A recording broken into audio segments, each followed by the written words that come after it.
My name is Margaret Langley, and on the morning of my 75th birthday, I sat alone at my kitchen table, staring at a wilted bouquet of roses.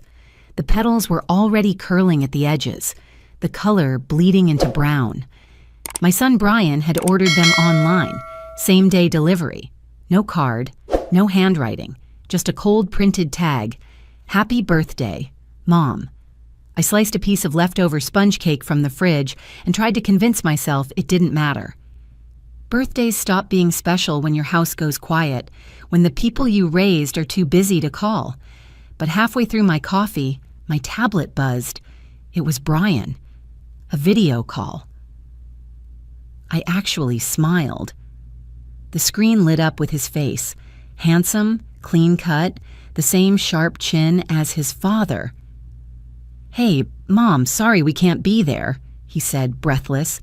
Behind him, a shimmer of lights, clinking glasses, and the faint sound of a violin drifted through the mic. "We took the kids to D.T. for the weekend. Thought we'd give them a little history lesson." D's. My eyes narrowed. The waiter who passed behind him spoke French. Clearly, French.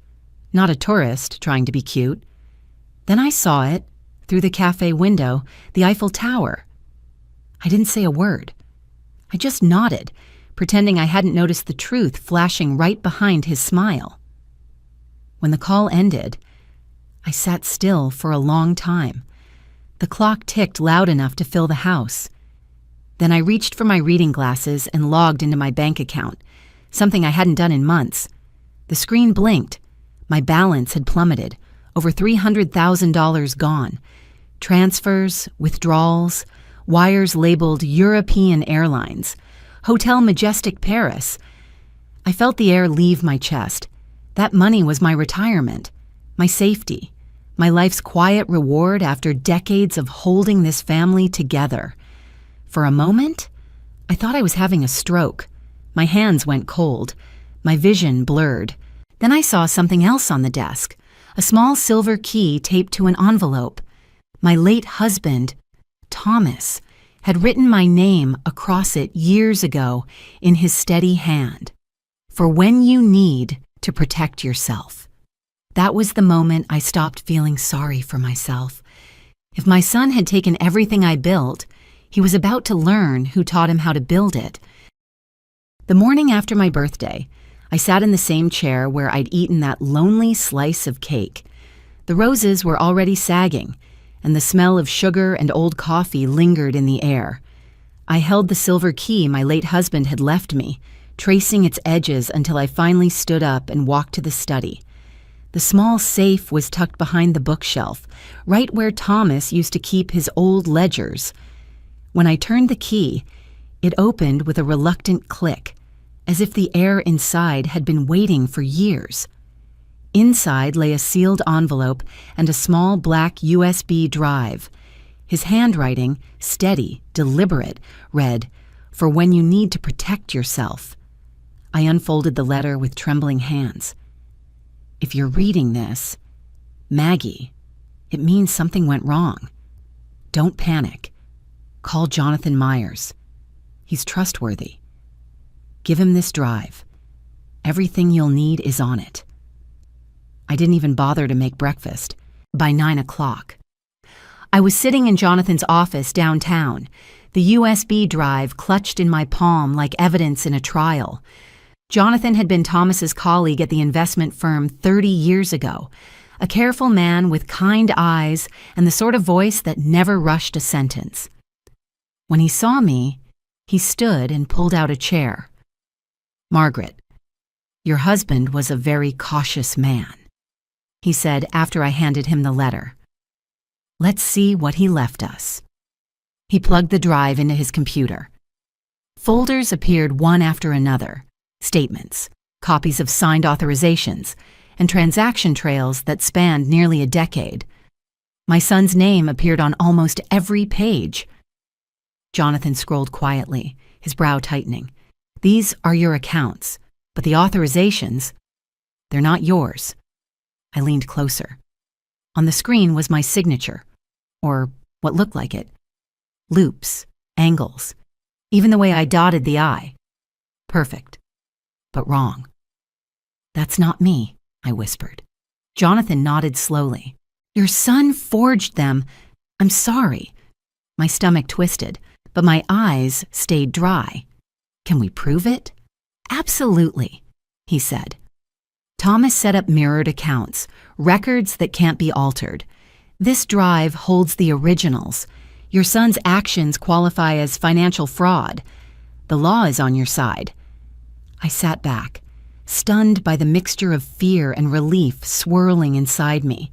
For months, maybe years, Brian had been dipping into my savings, one transfer at a time, confident that his old mother would never notice, and maybe I wouldn't have if Thomas hadn't prepared for this. Jonathan leaned forward. We'll move carefully. I'll contact a forensic accountant I trust, Lydia Rowe. She'll confirm every detail. We won't go public yet. First, we secure what's left. Outside his window, Charleston's harbor shimmered under the late morning sun. I realized my hands had stopped shaking. I'm not looking to ruin him, I said quietly. I just want him to know I'm not helpless. Jonathan gave a small smile. Then that's exactly what we'll show him. When I left his office, I paused at the corner and looked back toward the sea. The gulls were loud, circling above the boats. For the first time in a long while, I felt something close to control, like I'd just stepped onto solid ground after drifting too long. That night, I placed Thomas's letter in a frame beside our wedding photo. The silver key rested next to it. Tomorrow, Jonathan said, we'd start freezing the accounts. I wasn't sure what frightened me more, how easily my son had betrayed me, or how calm I felt knowing I was about to fight back. The next morning, I woke before the sun. The air was heavy with salt and humidity, and for a while, I just sat by the window, listening to the tide roll in. Everything in my house looked the same, yet nothing felt the same anymore. Once you see betrayal that close, even the furniture seems to hold its breath. At 10 sharp, Jonathan called. Lydia's on board, he said. She's good. Margaret, former FBI forensic accountant, sharp as a knife. By noon, Lydia was at my kitchen table, a thin woman with cropped hair, wearing reading glasses that slid down her nose every few minutes. She unpacked a laptop, cables, a small scanner. We'll trace every transaction, she said. If your son forged anything, I'll find the digital fingerprints. For hours, she clicked and typed while I made tea and tried not to hover. Her focus reminded me of Thomas, steady, methodical. At one point, she turned the screen toward me. See this pattern? Every transfer happens after your pension hits. Same IP address, same timestamp offset. He knew your routine. I swallowed hard. So, every month, he waited for the deposit and took his share. Lydia nodded. And he used your digital signature for confirmation. But he made a mistake. He reused one from a scanned document years ago. That's traceable. Jonathan, who joined us later that afternoon, leaned back in his chair. We'll freeze every joint account immediately.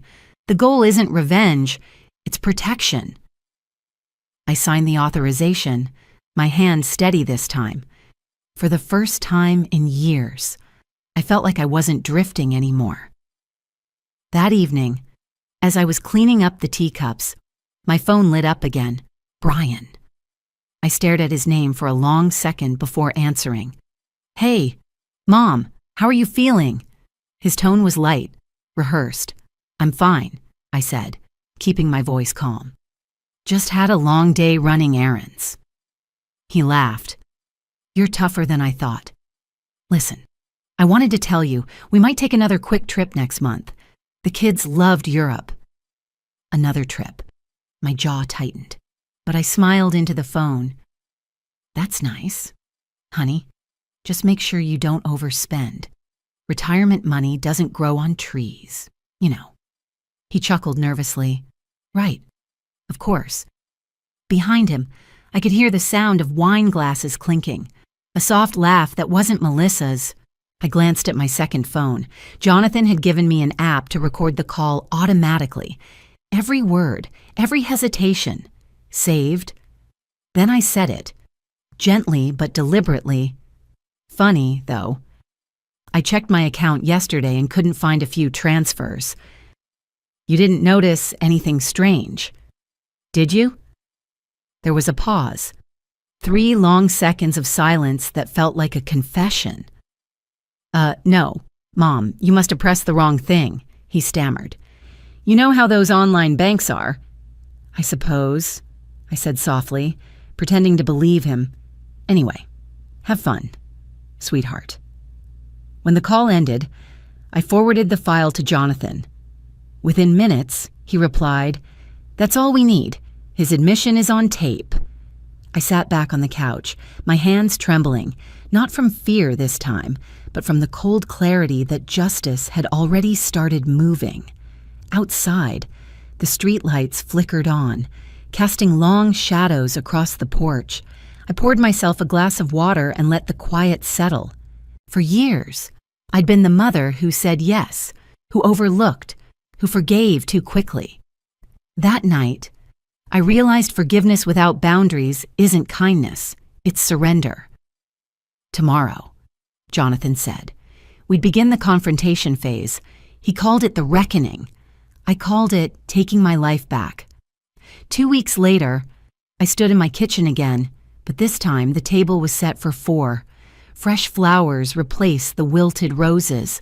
I wanted no trace of weakness, no hint that I had spent nights replaying my son's lies in my head. Brian and Melissa arrived just after noon. They came in with loud voices, nervous smiles, and a bottle of cheap champagne. Melissa hugged me tightly.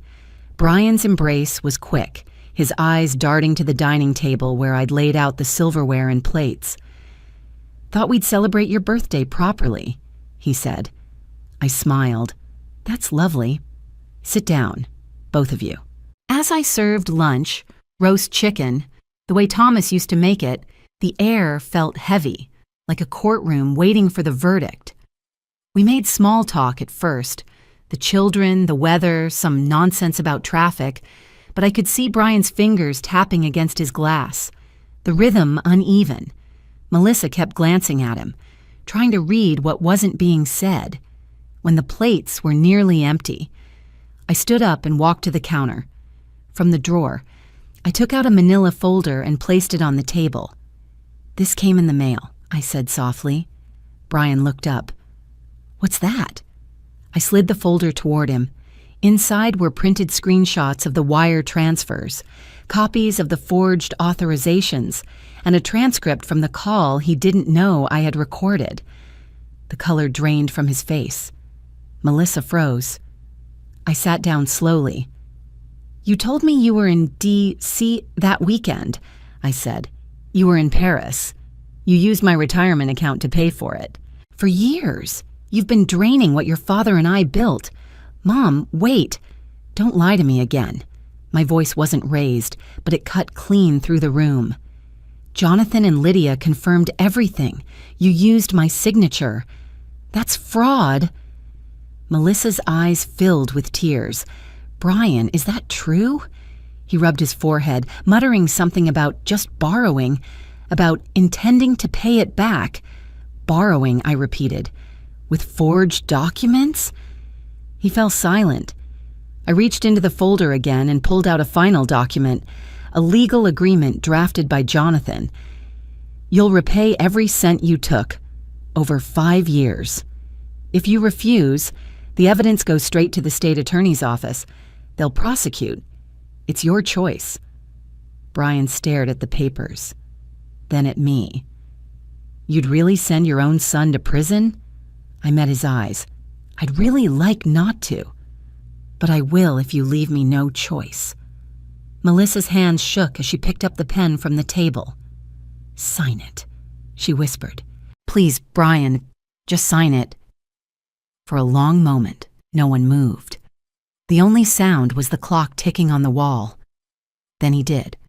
His signature trembled at the end, not from remorse, I could see that, but from fear. When it was done, I gathered the documents, slipped them back into the folder, and stood. Jonathan will finalize everything next week. You'll start repayments the first of the month. Brian pushed back his chair, eyes hard. You've destroyed this family, he said. I looked at him.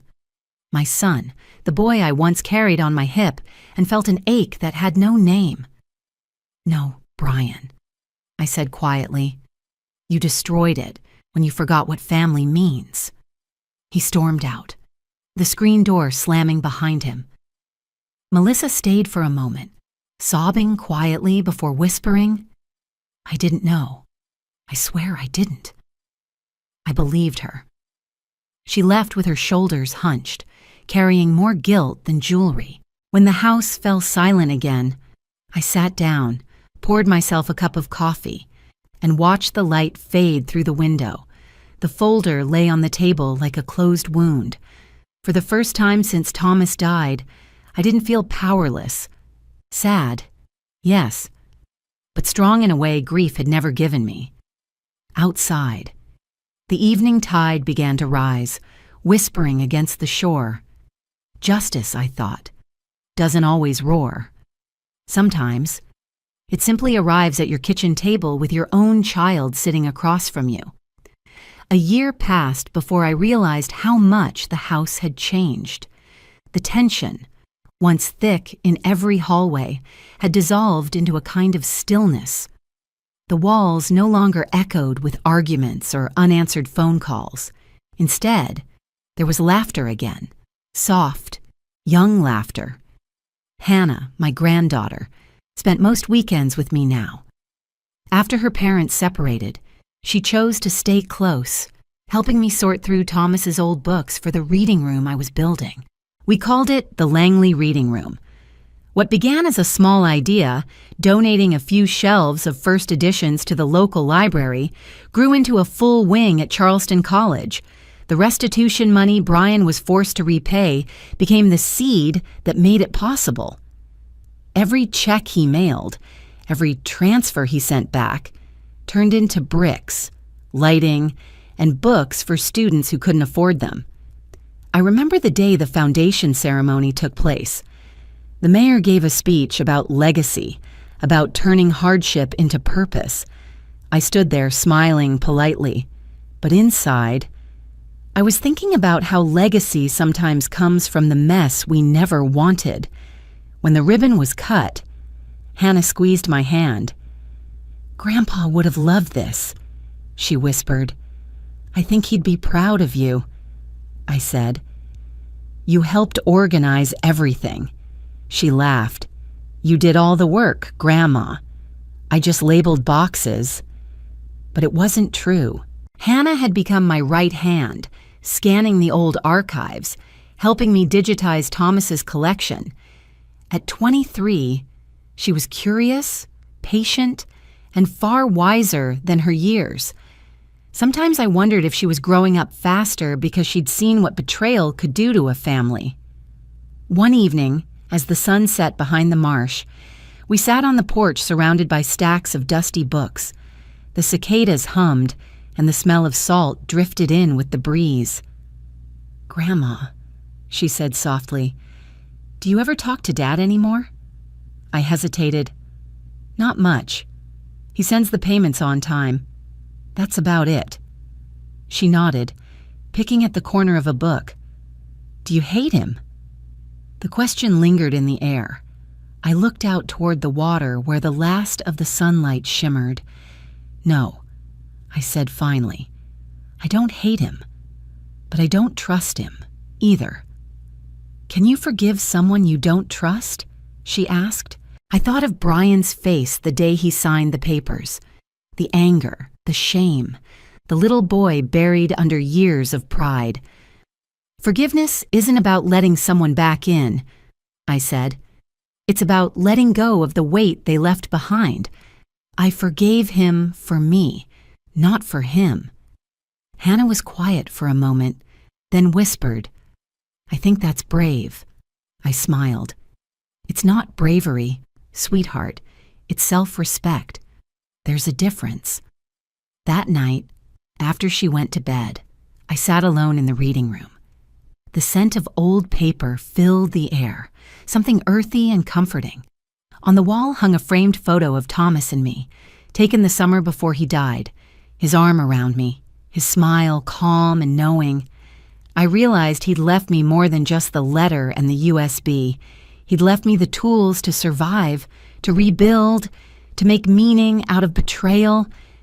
Sometimes, I still caught myself checking the mailbox, half expecting another letter from Brian, but they never came. Only the quiet, monthly payments, steady as clockwork. One afternoon, a student from the college stopped by to thank me. "Your donation helped me finish my degree," she said, eyes bright. "I'll never forget what you've done." After she left, I locked the reading room and sat in my car for a long while. The world outside was soft and gold with early evening light. I realized then that I wasn't living inside my pain anymore. It was behind me, like an old chapter, a story I could finally read without crying. Forgiveness hadn't made me forget. It had simply set me free. That night, I called Hannah to tell her I loved her, and she laughed. "I love you too, Grandma. Always." And for the first time in years, I slept through the night without waking up to the sound of guilt. 5 years can change the shape of a life without you realizing it. I still wake up early most mornings, the way I used to when Thomas was alive. The house is quieter now, but not lonely anymore. The walls hold laughter again, sometimes from Hannah, sometimes from the students who visit the reading room to ask about a book or to share a story about how it helped them through a hard year. The Langley reading room has become more than I ever imagined. Rows of oak shelves line the walls, sunlight pours through the tall windows, and the smell of leather and paper greets me like an old friend. Every spine tells a story of second chances. The college held a ceremony this spring. They gave me a plaque that reads, "In recognition of Margaret Langley, whose resilience and generosity turned loss into learning." I didn't know how to respond when they handed it to me. I just smiled and said, it wasn't generosity, it was gratitude. After the event, I sat alone in the reading room while the lights dimmed. I looked at the plaque again, tracing the letters with my fingers. Gratitude, yes, that was the right word. I was grateful that I'd survived heartbreak without letting it harden me. I was grateful that Thomas had prepared me, and that Hannah had reminded me how to keep living when I could have turned bitter instead. Hannah is 28 now. She works at the library full-time and oversees the scholarship fund we built from the restitution payments. Watching her carry that legacy forward has been my greatest comfort. As for Brian, he lives 2 states away, working quietly at an insurance office. The restitution is nearly complete. Sometimes, around the holidays, he sends a card. The first one came 3 years ago, handwritten. Just 2 lines. "I'm sorry, Mom. I know I can't fix it, but I'm trying." I never replied, but I kept the card in my desk drawer. Maybe forgiveness isn't a grand gesture. Maybe it's a quiet acceptance that the past happened and you lived through it. Last Christmas, he came to visit for the first time since that day in my kitchen. He stood awkwardly on the porch, holding a bouquet of fresh roses, real ones this time. The petals were red and full, not wilted like the ones I'd received on my 75th birthday. "I didn't know if you'd want to see me," he said. "I didn't know either." I admitted. We talked for an hour, maybe more, about Hannah, about the reading room, about life. He looked older, his hair thinner, his voice softer. Before he left, he placed the bouquet on the table and said, "Thank you for not turning me in." I looked at him and said, "You punished yourself more than any court ever could." When he drove away, I didn't cry. I just stood there, watching the taillights fade into the night, and felt something lift off my chest. A quiet peace, fragile, but real. Now, every year on my birthday, Hannah brings me fresh roses. We sit in the reading room, and she reads aloud from the letters students send to thank us for the scholarships. Their words remind me why it was all worth it. Sometimes, I think about that first bouquet, the one that arrived half dead on my 75th birthday, and realize it wasn't a symbol of loss. It was the beginning of a lesson. People can take your money, your trust, even your name on paper, but they can't take your dignity unless you hand it to them. I kept mine, and I built something beautiful with it.